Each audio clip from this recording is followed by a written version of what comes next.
Hi guys, అందరికీ నమస్తే. ఇప్పుడే సుదర్శన్‌లో 'గుంటూరు కారం' రీ రిలీజ్‌కి అయితే వెళ్తున్నా. 'గుంటూరు కారంలో' మహేష్ బాబులా రెడీ అవుదాం అనుకుంటే 'కొబ్బరిమట్ట'లో సంపూర్ణేష్ బాబులా రెడీ అయ్యా. సో ఈ వీడియో చూసే వాళ్ళకి కొంతమందికి సుదర్శన్ ఐడియా ఉండొచ్చు, కొంతమందికి ఐడియా ఉండకపోవచ్చు. కాబట్టి దాని స్మాల్ ఇంట్రడక్షన్ ఇస్తా చూడండి. ఒక్కసారి సుదర్శన్ 35mm అడుగుపెట్టిన తర్వాత మాకు కనిపించని దేవుణ్ణి మేము నమ్మం. మాకు కనిపించే దేవుడు ఒక్కడే, అది కూడా మహేష్ బాబు. తిరుపతిలో వెంకటేశ్వర స్వామి మంత్రం ఎలా వినపడుతుందో ఈ సుదర్శన్ థియేటర్ కూడా మహేష్ బాబు మంత్రం అలా వినపడుతుంది. నమ్మట్లేదా? ఒకసారి కళ్ళు మూసుకొని వినండి.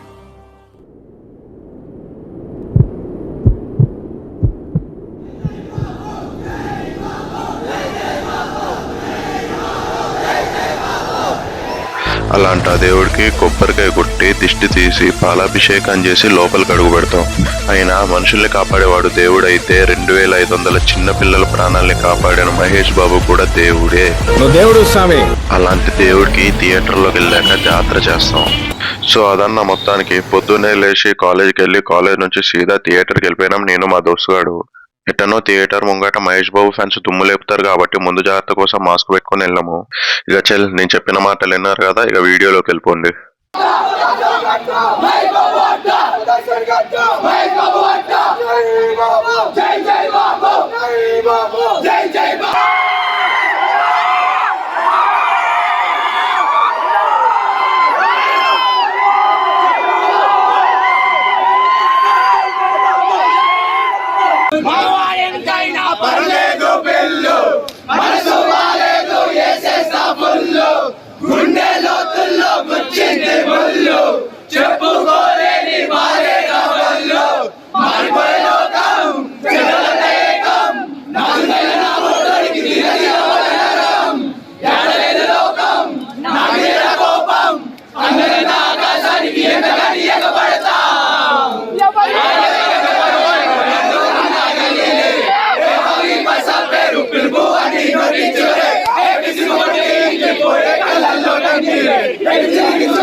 సో థ్యాంక్స్ అన్న ఇప్పటి వరకు వీడియో స్కిప్ చేయకుండా చూస్తున్నందుకు. సో కాపీరైట్ అనే ఇష్యూ ఉంటదనమాట. సో దానివల్ల నేను సాంగ్స్ టోటల్‌గా పెట్టలేదు. సగం సగం కట్ చేసి పెట్టినా. ఎవరికన్నా కావాలంటే నాకు ఇన్‌స్టాగ్రామ్‌లో కాంటాక్ట్ చేయండి. ఇన్‌స్టాగ్రామ్ ఐడీ వచ్చేసి సినీ_mas70mm. లేదు అట్లొద్దు మీరు ఓకే అంటే నేను షార్ట్స్ కూడా అప్లోడ్ చేస్తా లాస్ట్‌కి. మీరు అది చెక్ చేసుకోవచ్చు. సో మళ్ళీ చెప్తున్నా సబ్స్క్రైబ్ చేసి ఉంచండి.